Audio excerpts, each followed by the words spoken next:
Sorai wani gari ne mai nisan kilomita 20 da babban birnin Niamey bisa hanya Doso-Niamey.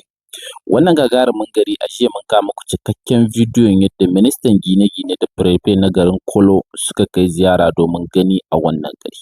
Wannan gari da kuke gani a cikin ƙasarmu ne ta jamhuriyar Nijar. Ainihin garin babu shi, gwamnatin CNSP ta nemi ƙirƙirar wani sabon gari mai suna Sorai wanda aka sa mai Cité de Refondation. Ma'ana dai wannan gari ne wanda aka gina shi sukutum, gari ne wanda yake ɗauke da gidaje guda 400 wanda kuma an yi shi ne saboda al'ummar ƙasar Nijar wanda ba su da muhalli su mallaki muhalli. A cikin jawabin wanda suke gudanar da wannan aiki ya ce za a sai da wannan wurare ne a cikin farashi mai sauƙi musamman irin mutanen da suke ƙasashen waje wanda ba sa da muhalli a cikin ƙasarmu ta jamhuriyar Nijar. Wannan tsari ne wanda zai taimaka ma mutane wanda suke ƙasashen waje domin samun lafiyayyun gidaje irin na zamani. Wannan gari da kuke gani gari ne wanda zai ba duniya mamaki. Gari ne wanda yana da komi da komi, an tsara shi ne an fidda tituna kamar yadda kuke gani, akwai manya-manyan gidaje, akwai ruwa, akwai mafitar ruwa, akwai wuta, duk wani abu da ɗan adam ke buƙata akwai shi a cikin wannan gari. Ministan da ya ziyarci wannan wurin ya yi mamaki sosai yadda aka gina waɗannan gidaje a cikin ɗan ƙanƙanen lokaci. Ministan ya yi cikakken bayanin yadda ya ga wannan wuri, ya yi kuma bayanin yadda za a wallafa wannan wuri a nan gaba. A yanzu haka dai an tabbatar da cewa aikin waɗannan gidajen kaso 60 cikin 100 an kammala shi. Nan ba da wani ɗan lokaci ba za a fara sai da waɗannan wuraren, kuma al'ummar ƙasar Nijar ne za su mallaki wannan wurare.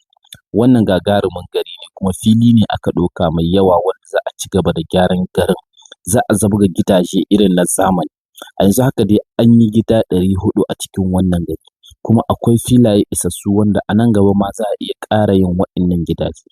Wannan gagarumar hanya da aka fitar, hanya ce wadda za ta taimaka ma al'ummar ƙasar Nijar su samu muhalli, kuma hanya ce wadda za ta riƙa shigo da kuɗaɗe ga gwamnatin CNSP. A gaskiya wannan gwamnatin ya kamata al'ummar ƙasar Nijar mu shinshina mata. Wallahi irin waɗannan abun a manyan ƙasashe na duniya muka saba ganin su, wanda gwamnati ce za ta gina gidaje kuma ta sa farashi mai sauƙi wanda 'yan ƙasar za su mallaka. Kuma abin daɗin ma da yake cikin wannan al'amari, ministan ya tabbatar da cewa ba a lokaci guda ba mutum zai zuba kuɗin. Za ka iya zuba wasu kuɗi ka shiga cikin gidan kana rayuwarka kana sana'arka, a hankali kana zuba kuɗi har ka kai ka zuba kuɗi ka mallaki wannan gida. Me ya fi wannan al'amari? Wallahi 'yan ƙasar Nijar muna ci gaba da ce muku, nan da wani ɗan lokaci kaɗan za ku sha mamaki akan mulkin gwamnatin CNSP. Waɗannan gidaje da a ce an jima ana aikinsu, ko mu ce da a ce an jima da ƙasar Nijar take irin waɗannan tsarin, da tuni muka wuce irin waɗannan abubuwa na samun gidaje wanda ba su da inganci. Ka kalli waɗannan gidaje da kyau, kai da kanka da ka gane su ka san gidaje ne wanda aka gudanar da aiki a cikin ƙwarewa, gidaje ne wanda aka ɗauko manya-manyan ma'aikata takanisin masanin plan ɗin gidaje, masanin tsarin garuruwa, aka fidda tituna, gidaje ne ga su nan dai wanda babu bayani sai wanda ya je ya gani. A gaskiya wannan tsari ne wanda ya kamata al'ummar ƙasar Nijar mu fito mu yaba ma gwamnatin CNSP da wannan tsari, da ma kamfanonin da aka ba suka gudanar da waɗannan ayyuka. Babban abin farin cikin, kamfanin da aka ba wannan aiki babban kamfani na cikin ƙasarmu ta jamhuriyar Nijar. Ashe a ƙasarmu muna da irin waɗannan kamfanoni wanda har kamfani zai iya gina gida 400 wanda gwamnati ta ba shi kwangila. Gaskiya na yaba, na ji daɗin wannan bidiyo, kuma na san duk wani mai kishin ƙasarmu jamhuriyar Nijar zai ji daɗin wannan bidiyo idan har ya kalli wannan bidiyo. A jiya mun kawo muku bidiyon yadda ministan ya kawo ziyara, amma ba mu kawo muku yadda gidajen suke ba. Don haka muka ce a yanzu ya zama wajibin da ya sa na kawo muku ƙarin waɗannan bidiyon, saboda na ga al'umma sun karɓi bidiyon da kyau, sun ma bidiyon lakin ya shiga ko'ina a faɗin duniya. Kuma al'umma na ci gaba da faɗin ra'ayinsu, don haka na ga ba zan iya haƙuri ba, ya zama wajibi sai na kawo muku ƙarin wannan bidiyon wanda aka ɗauka da manya-manyan kayan aiki na gidan talabijin na ORTN na jamhuriyar Nijar. Ka dibi tsarin waɗannan gidaje. A nan lokacin da ministan ne ya zo tare da Firfe na garin Kolo, domin wannan garin an tabbatar da cewa yana bisa hanya wadda take zuwa Doso daga babban birnin Niamey, kuma yana da nisan kilomita 20 da garin Niamey, kuma gari ne wanda an tsara shi wanda kuma mutane za su riƙa rayuwa. Duk wani abu da ɗan adam yake buƙata na rayuwa akwai shi a cikin wannan gari. Daga ganin wannan gidan wanda bai da muhalli ai zai so rayuwa a cikin wannan gidan. Kai ko da kana da muhalli za ka so a ce ka mallaki gida a cikin wannan wuri, domin gari ne a nan gaba zai bada mamaki.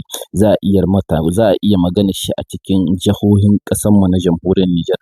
Za a iya samun gari ne wanda babu irin shi duk a faɗin ƙasarmu ta jamhuriyar Nijar. Domin gari ne wanda ba kawai kowa ya zo ya zamna ya yi yadda ake so ba.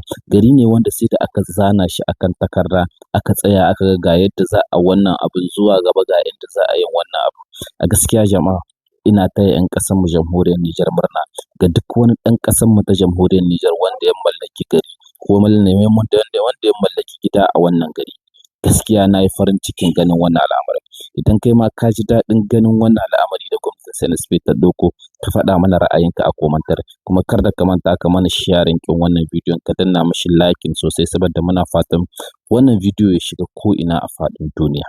Ban ma san wani irin farin ciki nake ciki ba da ganin wa'innan gidaje. Wannan tsari mun yaba da shi al'ummar ƙasar Nijar, kuma muna fatan a sake diba wasu filaye a wasu jihohin ma da ke cikin ƙasarmu ta jamhuriyar Nijar. A ci gaba da yin irin wannan tsare-tsaren, hakan zai taimaka ma duk wani ɗan ƙasar Nijar ya mallaki muhalli, kuma hakan zai taimaka wa gwamnatin ƙasar ma ta samu kuɗaɗen shiga. Kai ko da a ce ba sayarwa ba ake yi, irin wannan tsari ne a nemi wani babban fili a cikin wata jiha gwamnati ta gina wasu manya-manyan gidaje ta riƙa badawa haya ma a wata a riƙa bata kuɗin haya. Wallahi tsari ne wanda zai kawo ma gwamnatin CNSP manya-manyan kuɗaɗen shiga wanda ba ka tunani. Balle ma a ce za a sayar ma 'yan ƙasa ne a cikin farashi mai rahusa. Wannan tsari ne wanda ya kamata a ce al'umma mu nuna ma gwamnatin CNSP goyon baya da farin cikinmu akan wannan tsari wanda ta ɗauko. Bari dai in bar ku saurari cikakken bayani da aka faɗi a cikin yaren Faransanci wanda ministan ya tabbatar da cewa wannan gidaje za su fara aiki nan ba da wani ɗan lokaci ba. A ranar jiya da na saka muku wani guntun bidiyo yadda ministan suka kai ziyara, na tabbatar muku da cewa ministan ya yi mamakin yadda aka gudanar da wa'innan ayyuka. Kuma ba ma ministan kawai ba, duk wani ɗan ƙasar Nijar sai ya yi mamaki. Da a ce lokacin siyasa ne aka gudanar da wa'innan ayyuka, da tuni za ka ji ɗumumuwa a faɗin duniya. Tarar da za a ɗora birgin yin wa'innan gidajen za ka ga ana ta tallan wa'innan gidaje. Amma gwamnatin CNSP da yake aikin ne gabanta, gashi a yau har an ci rabin aikin amma babu wani wanda ya san ma ana yin wannan aiki sai a wannan ziyara da ministan ya kai a wannan gari. Don haka ne muke ci gaba da jinjina ma gwamnatin CNSP. Ga dai cikakken bidiyon a sha kallo lafiya. Kar da ku manta ku danna ma wannan bidiyon lakin ya shiga ko'ina a faɗin duniya, kuma ku danna mana alamar subscribe a wannan channel mu da muke kawo muku abubuwan ci gaba a cikin ƙasarmu ta jamhuriyar Nijar. A sha kallo lafiya. Soreil, localité située à une vingtaine de kilomètres de Niamey sur l'axe Mena à Dosso. Ici, dans la commune rurale de Liboré, département de Kolo, région de Tillabéri, la cité de la refondation est en pleine construction. Sous un soleil matinal, les bâtiments alignés témoignent déjà d'un projet ambitieux en voie d'achèvement. Accueilli par la préfète de Kolo, le ministre de l'Urbanisme et de l'Habitat, accompagné de ses collaborateurs, a parcouru ces vastes chantiers où près de 400 logements socio-économiques sont en cours de finalisation. Sur le terrain, les avancées sont visibles. Les logements de type F4 majoritaires sur le site affichent un niveau d'exécution quasi complet. Enduit, carrelage, peinture, installation électrique, tout y est ou presque. Une réalité qui contraste avec les logements de type F3 encore en phase d'achèvement, notamment en ce qui concerne les travaux de finition, de plomberie et d'assainissement. Mais au-delà des bâtiments, c'est toute une infrastructure urbaine qui se dessine. Réseau d'eau potable, électrification, système d'assainissement, les équipements essentiels sont en place ou en cours de finalisation. Sur certains axes, les caniveaux et collecteurs sont déjà opérationnels, traduisant une avancée significative des travaux de voirie et réseaux divers. Toutefois, les voiries internes restent l'un des principaux défis à relever avant la mise en service complète de la cité. Ce projet structurant est mis en œuvre sous la tutelle institutionnelle et technique du ministère de l'Urbanisme et de l'Habitat.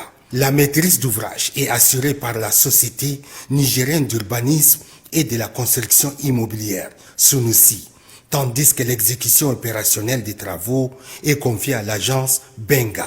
Cette visite a également été l'occasion pour le ministre de réaffirmer les orientations stratégiques du gouvernement, accélérer les travaux restants, renforcer la coordination entre les différents acteurs et privilégier une approche inclusive avec les autorités locales. L'objet de cette visite à la Cité de la Refondation à Soreil est de constater l'avancement des travaux d'un premier lot de 400 logements socio-économiques qui a été initié pour les travailleurs nigériens, en prélude notamment de l'inauguration très prochaine, Inch'Allah, de la dite cité.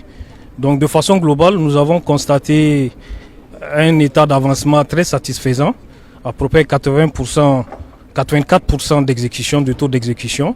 Et les logements de type F4 sont quasiment terminés et ceux de type F3 sont aussi en bonne voie. Au niveau des réseaux d'électricité, d'eau, d'assainissement, les travaux avancent correctement. Et actuellement, le projet est aujourd'hui à sa phase finale.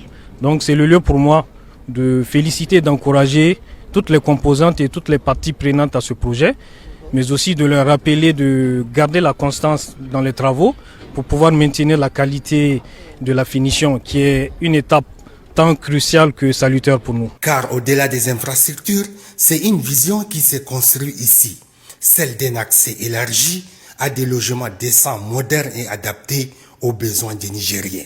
Un projet structurant porté par l'État qui s'inscrit dans la dynamique de la refondation avec pour ambition de réduire la dépendance et renforcer la résilience des populations. Et déjà une nouvelle perspective se profile. Le lancement prochain d'une deuxième phase sur la route de Walam pour répondre à une demande de plus en plus croissante en logements sociaux. À Soreil, la cité de la refondation n'est plus une promesse. Elle devient progressivement une réalité. Avec une livraison imminente des premiers logements, ce projet marque une étape importante dans la politique nationale de l'habitat. Un signal fort qui traduit la volonté des autorités de la refondation de placer le bien-être des citoyens au cœur des priorités.